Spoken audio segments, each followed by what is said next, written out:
What's up guys, this is Will from Table the Game, and today I have Rumian set out before you. This game is designed by Murdoc Games. Now what's awesome about this is their very first game they designed, and at the filming of this video, this game is live on Kickstarter. So if you are interested in it, if you think it's a game you'd like, then head over to Kickstarter and check it out. Now in a second, we're going to get to the table. I'm going to kind of go over all the actions that there are in this game. When I get back, I'm going to go over what I like about it and maybe some things that I think they should work on. Now, the publishers were so nice to send me a prototype version of the game, and it's been such a great time playing it. It's a lot of fun. It's a simple game, but there's a lot of depth. There's a lot of things you can do in this game, but it's very easy to learn, and we're going to go over that in a second.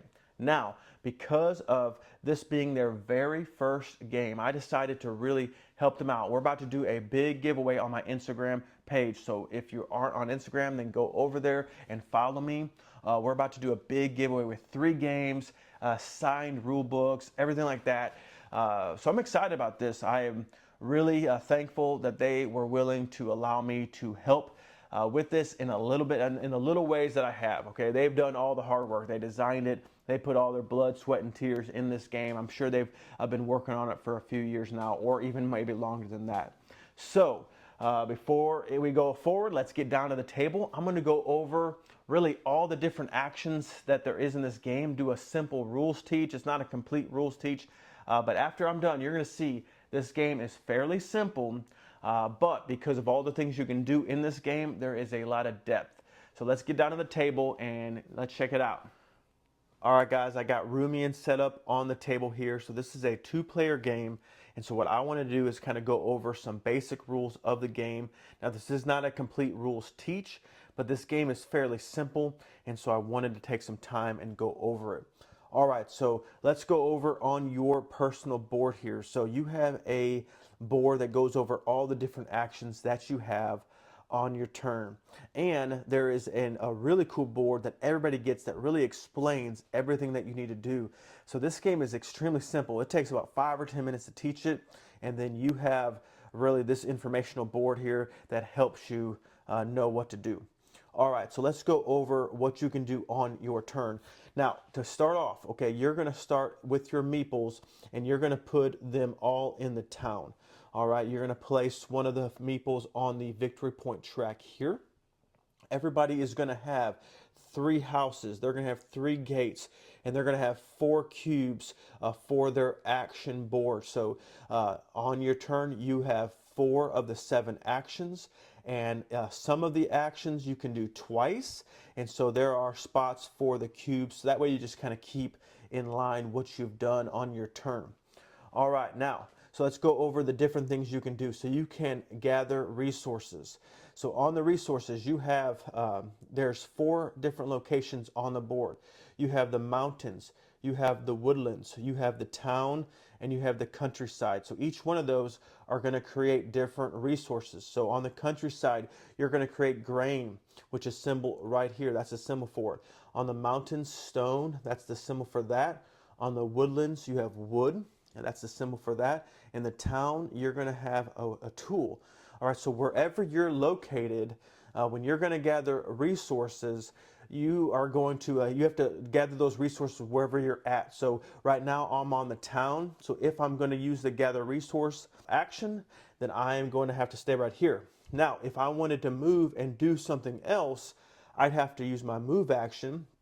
And so if I'm orange here, and I'm going to move into the mountains, now I can gather resources if I'm going to get stone. All right, so that goes over your gather resources and your move. So battle, so how this works is in the countryside, the mountain, and in the woodlands, there can only be 1 player in this location. The moment that someone else enters into that location, you're going to have to battle. Now in the town, you can have as many people as you want. All right, so if I'm blue and I need to get stone for my strategy, then I'm going to have to use a move action to move into this mountain location. Then I can battle. All right, the way battling works is you do use the dice. So the defender gets the white die, and whoever started the fight gets the black die. Whoever has the highest roll wins. Now, if there's a tie, that goes to the defender, the white die. Now, if you have a tool resource, you can actually re-roll one time in each fight. So that is for both players can re-roll. All right, here's what you get if you battle. If you are the attacker and you win, you get to choose one of two things. You get the good of that area that you're in. So in the mountains, you'd get a gem, or you get to go up in a victory point. And so battling can really help you if you're the attacker, get some really cool stuff. Now, if you're the defender, you get the resource of that area. So that does help you a little bit. So if you lose, you do have to vacate the area where you're at. So let's say you're the attacker and you moved into the mountains. Wherever you moved from, you'd go back. So if you were from the town, you'd go back to the town. If you were in the countryside, you'd go back to the countryside. If you were already in that location, you would just go back to the town. All right, the next possibility you have on your turn is to buy a card. So there's two types of cards. You have a quest card or you have a special ability card. So a quest card are really cool. Like this one says, if you have at least 2 tools and 3 stone, you gain 2 victory points. So this gives you something to kind of do, some tasks to go and try to accomplish. So you're going to go through the board and you're going to try to get these items so that when you play them or when you get them, you can play this card and you gain 2 victory points. So you get a lot of victory points from these quests. Now, also, quests are the #1 things that break ties. So if there's a tie, whoever has the most quests completed wins. Now, the other things you can buy is a special card. And so this one says that remove 1 building from the game board. So these are really powerful. You want to buy both of these types of cards, but these are like one-time use cards that are super powerful. Now the costs for them are right here. So the special cards cost 1 tool. The quest card costs a stone or a grain. All right, so the next thing that you can do is build. All right, so building in these locations, you have 2 different types of buildings that you can build in the base game. So these circles here represent houses. And so if you build a house, you would place them here.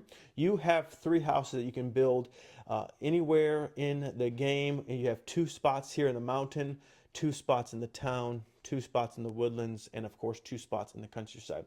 So when you have a house, then that makes you create more resources when you do your gather resource action. So in the mountains here, now I would gather 2 stone instead of 1. All right, the cool thing about this is that in multiple, especially if you have 3 or 4 players, if someone else has another house there, you can actually rebuild and remove a house and replace an opponent's house with yours once it's filled.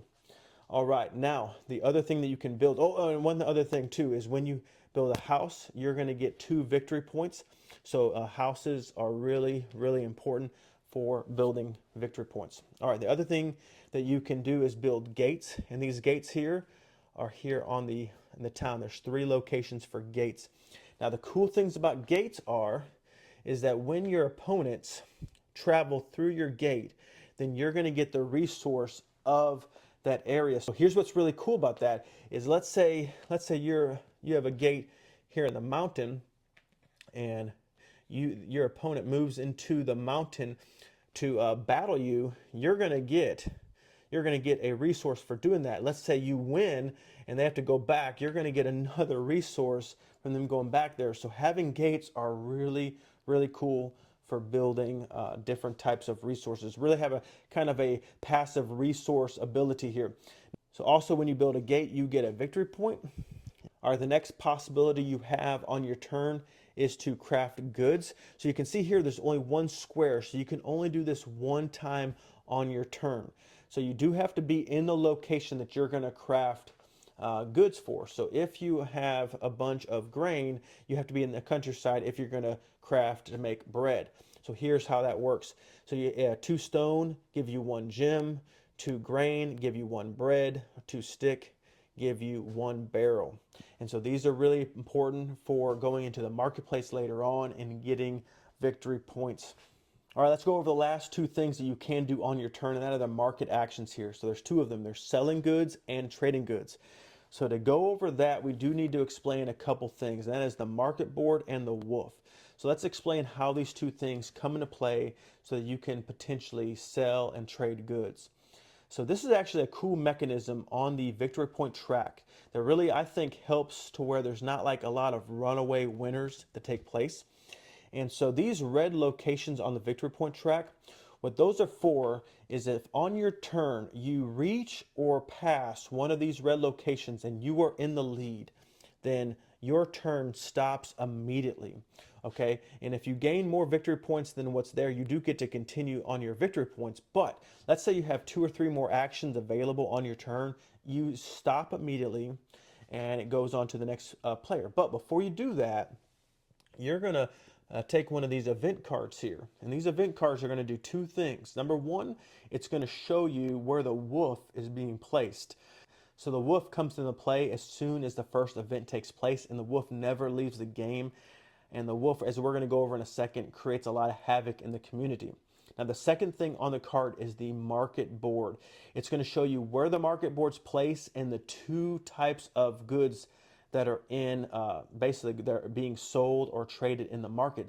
So in this case, it is the barrel and it is gem in the countryside.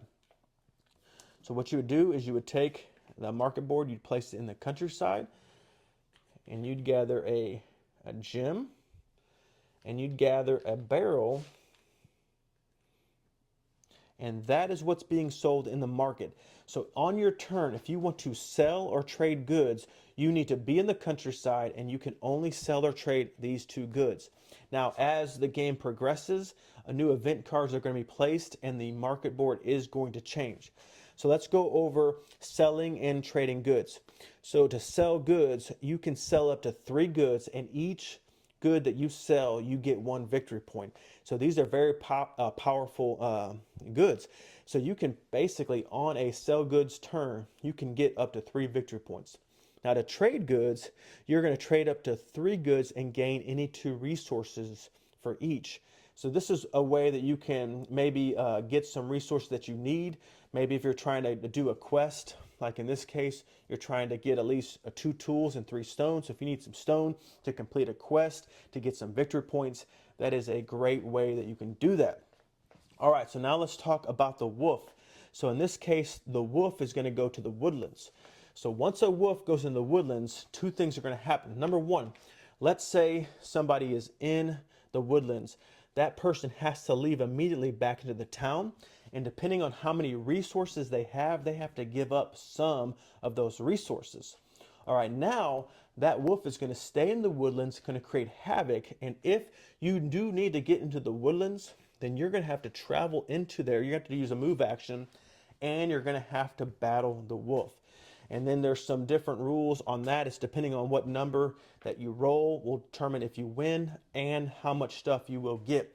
If you do beat the wolf, you get to decide where it goes, and you can create havoc for some of your opponents, because once that wolf goes in there, now this person has to leave. And if there's gates involved, you may get resources. So the wolf is a really cool mechanism in the game. All right, guys, a couple more things to go over, and then we'll get back to the top of the table. I'll go over a few things that I really like about the game. Is on the beginning of the game, you get 2 of these quest cards. And throughout the game, you're going to gather more quest cards. You're going to gather special cards. Now, on your turn, this is free actions. You can play up to 2 cards. You can play 1 quest card if you meet the requirements, and you can play 1 special card. You can only do 1 of each. And so that is something that's really cool. That's a special action that you have that doesn't count towards your 4. All right, so let's go over how you win the game.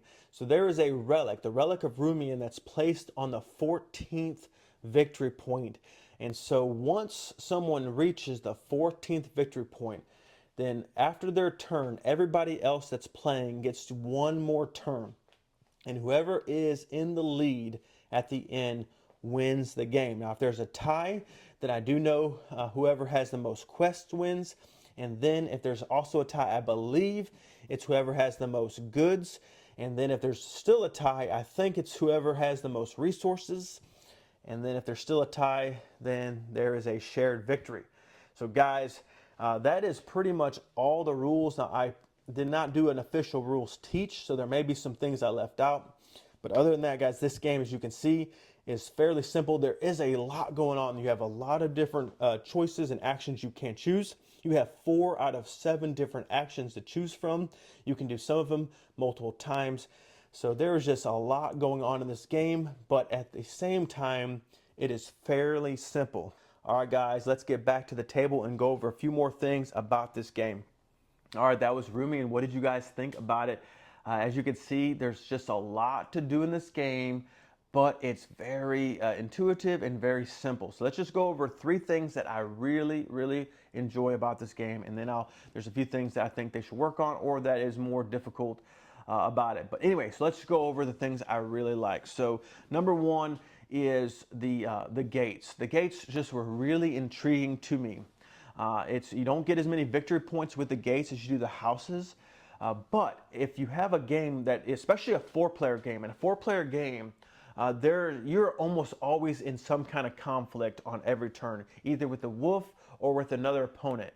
And so if you have a good gate system, or if you're in a area with a gate where there's a lot of movement, then you're going to get a lot of resources coming to you when someone's going to travel through that gate to go to a fight, and then someone's potentially going to get pushed back across that gate as well. So you are potentially getting a lot of resources. Or if someone reaches a spot on the victory point track and they have to stop, and there's an event card placed, and that wolf shows up into this area, it's going to push someone away from that area, and you having a gate, you're going to get these resources. So in a game of Rumian, sometimes resources can be difficult to get. It's not super tight, but it is there, especially if there's more players. So that gate really helps you to just kind of accumulate resources without you doing anything. It's a more passive resource ability. So I really, really enjoy the gates. One thing that really drew me into this game was when I started learning the rules. I mean, it's a 20-page rule book, it's not super long.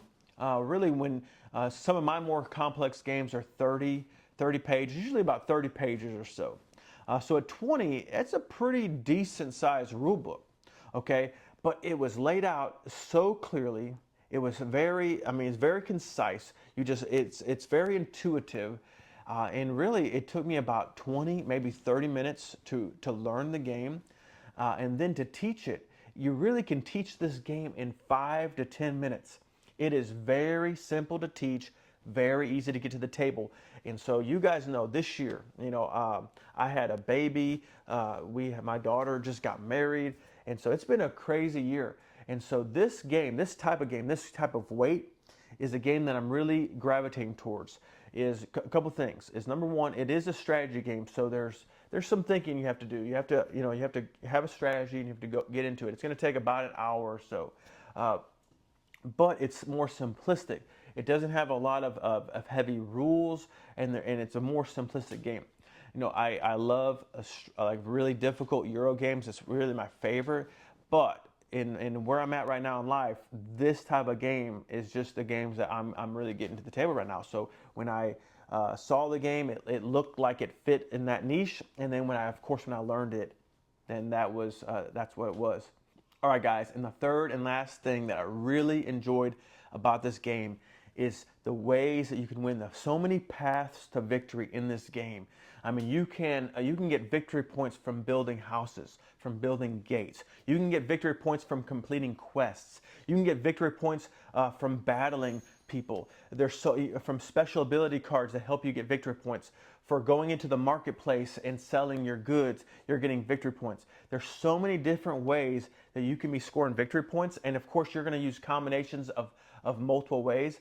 But that makes the game really come alive, because you don't have to do the same thing every game. You can switch it up. I've seen people like in battling, you can really win a lot of victory points in battling, but there's also a risk that you're not going to win. And so you really can just really switch it up, really change every game. Every game's a little different. So really enjoy the fact that this game has just a lot of different ways that you can go about winning. And that means that every game's a little different, and it just makes for a really great game that you can get to the table time and time again. So those are the 3 things that I really, really enjoy about Rumian. And so let's go into some things that maybe they could work on or just were more difficult. So the first thing was this game really, at a two-player game, I didn't really enjoy it as much, and here's why. So this, I do think you need to play with 3 players is really, for me anyway, most games, 3 players is the best way to play.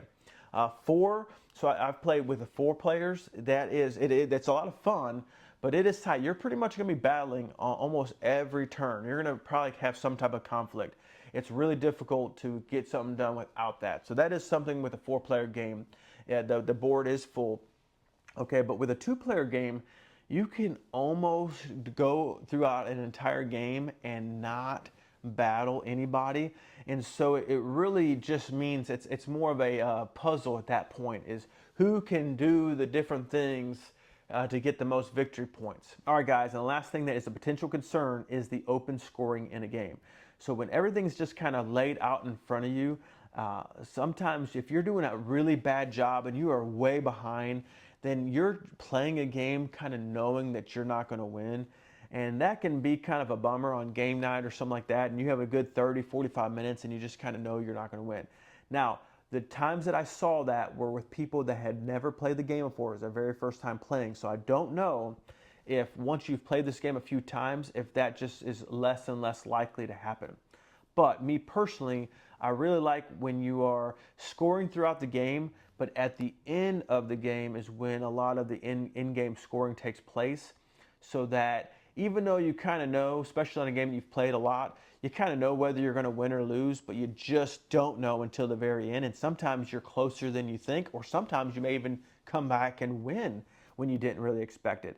So I really enjoy like in-game scoring, and this doesn't necessarily have that. So I would like to see maybe in future expansions. I do know they have an expansion on their Kickstarter campaign, so I don't know if that includes any of that or not.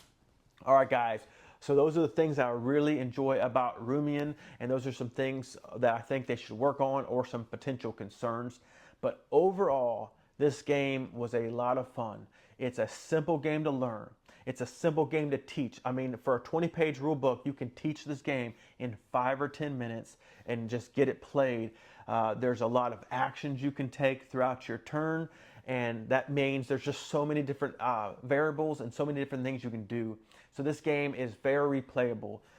So many paths to victories like I already went over. So Rumian is a great game. So guys, I want to thank you for watching. If you enjoyed this video, please like and subscribe to my channel. I really appreciate it. It really helps me every time I see that support. It just helps me to continue to do stuff like this. If you guys enjoyed Rumian and it thinks it's a game that you may like, then head over to Kickstarter. If it's not there, then go to Murdoc Games and check it out. All right, guys, you have a wonderful day. Thanks for watching, and we'll see you in the next video.